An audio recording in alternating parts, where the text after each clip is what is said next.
Assalamualaikum warahmatullahi wabarakatuh. Hai anak-anakku, kali ini kita akan belajar tentang kisah Nabi Yakub alaihi salam.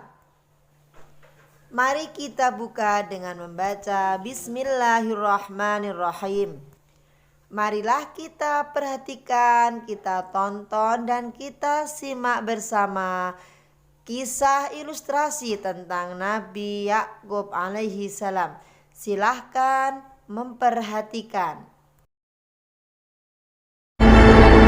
A'udzu billahi minasy syaithanir rajim.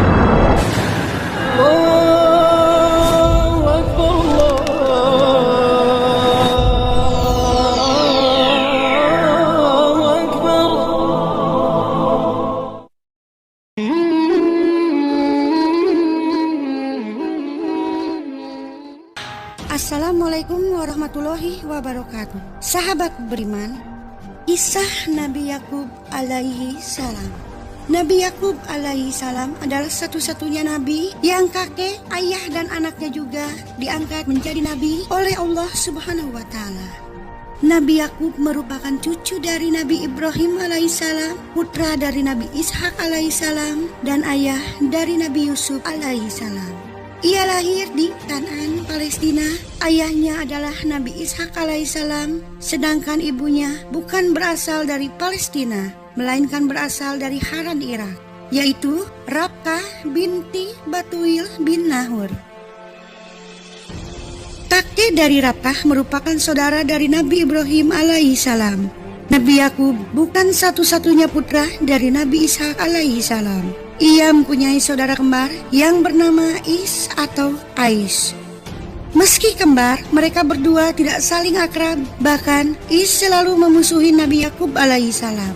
Perselisihan berawal ketika Nabi Ishak alaihissalam telah mendoakan Nabi Yakub alaihissalam agar dikaruniai banyak anak dan rezeki oleh Allah Subhanahu wa taala, serta dijadikan pemimpin dari sebuah bangsa yang akan diturunkannya.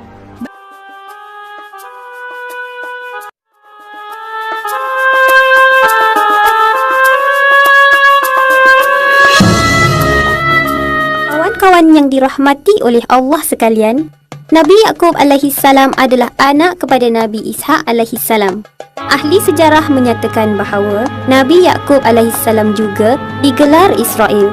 Isra membawa erti hamba, manakala El bermaksud Allah. Jadi, Israel bermakna hamba Allah.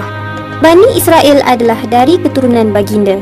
Menurut riwayat, Nabi Yakub alaihi salam dilahirkan di Kanaan yang sekarang dikenali sebagai Palestin. Kami sampaikan berita gembira tentang kelahiran Ishak dan sesudahnya lahir pula Yakub. Surah Hud ayat 71. Ini bermakna semasa Nabi Yakub alaihi salam dilahirkan, datuknya iaitu Nabi Ibrahim alaihi salam masih lagi hidup. Kawan-kawan sekalian, menurut riwayat, ketika Nabi Ishak alaihi salam mencapai usia yang lanjut, penglihatannya menjadi semakin berkurangan. Pada kebiasaannya, Nabi Ishak alaihi salam lebih senang meminta kepada Al-Ish untuk menghidangkan makanan kepadanya dan mendoakan kesejahteraan Al-Ish serta keturunannya. Pada suatu hari, seperti biasa, Nabi Ishak alaihi salam meminta Al-Ish pergi berburu. Hasil buruannya itu hendaklah dimasak dengan maksud supaya membawa berkat kepada Al-Ish. Al-Ish dengan senang hati melaksanakan arahan ayahnya dan pergi berburu. Oleh kerana pada ketika itu, penglihatan Nabi Ishak alaihi salam berkurangan, maka baginda tidak menyedari bahawa yang memberi makanan itu adalah Nabi Yakub alaihi salam dan bukannya Al-Ish.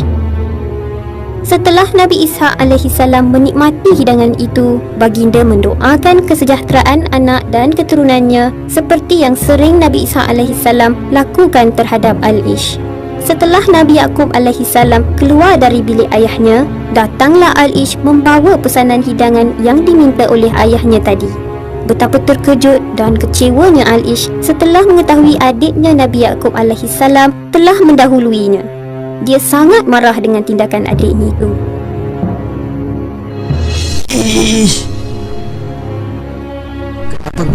kau yang mendahului aku, wahai Yakub. Kawan-kawan sekalian, walaupun Nabi Ishak alaihissalam telah mendoakan kesejahteraan Al-Ish serta keturunannya, dia masih lagi tidak puas hati dengan adiknya Nabi Yakub alaihissalam. Menyedari ancaman yang diberikan oleh Al-Ish terhadap Nabi Yakub alaihissalam, ibunya telah meminta Nabi Yakub alaihissalam pergi ke rumah bapa saudaranya Laban di wilayah Hiron. Ibunya meminta baginda berbuat demikian supaya tidak berlaku pergaduhan yang lebih besar di antara baginda dengan abangnya Al-Ish. Hei Yakub, keluar kau dari situ. Sungguh berani kau mendahului aku, ya Yakub. Pemergian Nabi Yakub alaihissalam telah mendapat izin daripada ayahnya terlebih dahulu. Ayahnya juga memerintahkan baginda berkahwin dengan anak kepada bapa saudaranya itu. Walau bagaimanapun, adat di tempat bapa saudaranya itu tidak menjadi kebiasaan menikahkan anak yang bungsu terlebih dahulu daripada anak yang sulung. Maka, oleh sebab itu, Nabi Yakub alaihissalam telah menikahi Laya terlebih dahulu. Tidak lama selepas itu, baginda menikahi Rahel pula. Pada ketika itu, dibolehkan dua orang perempuan sekandung berkahwin dengan seorang lelaki. Allah Maha Adil, kawan-kawan. Walaupun Laya tidak secantik adiknya Rahel, Allah telah menggantikan kelemahannya itu dengan membolehkan Laya melahirkan anak yang ramai.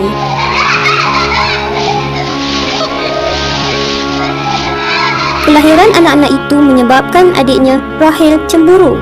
Disebabkan cemburu terhadap kakaknya, Rahel telah memberikan hambanya Balha untuk dinikahi oleh Nabi Yakub alaihissalam sebagai isteri ketiga.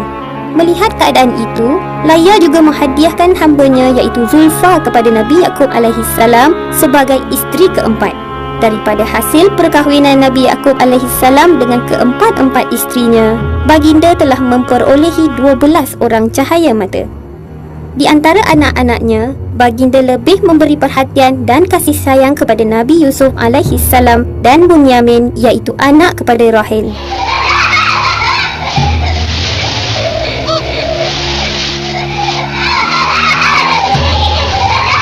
Ini kerana Nabi Yakub alaihissalam merasa amat kasihan kepada anak-anak itu yang telah kehilangan kasih sayang seorang ibu setelah Rahel kembali ke rahmatullah selepas melahirkan Bunyamin. Kawan-kawan sekalian, sebelum Nabi Yakub alaihissalam wafat, baginda telah menghadapi suatu peristiwa yang berat berkaitan dengan anaknya iaitu Nabi Yusuf alaihissalam yang diutuskan kepada penduduk Mesir.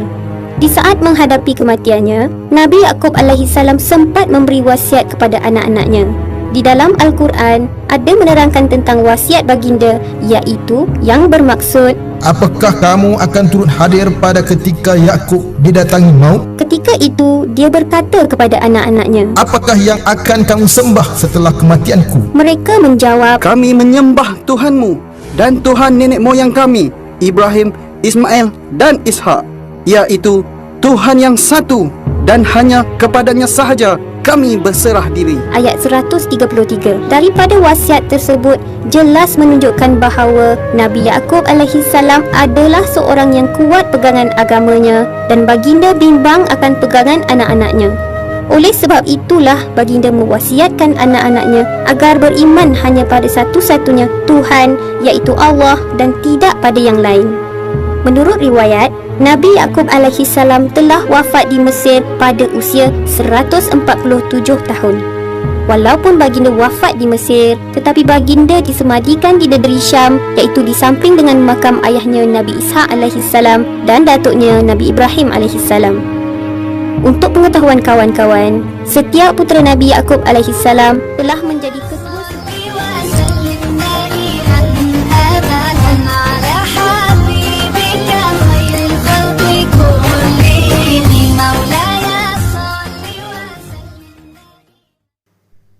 Nah, anak-anakku, itulah kisah tentang Nabi Yakub alaihissalam.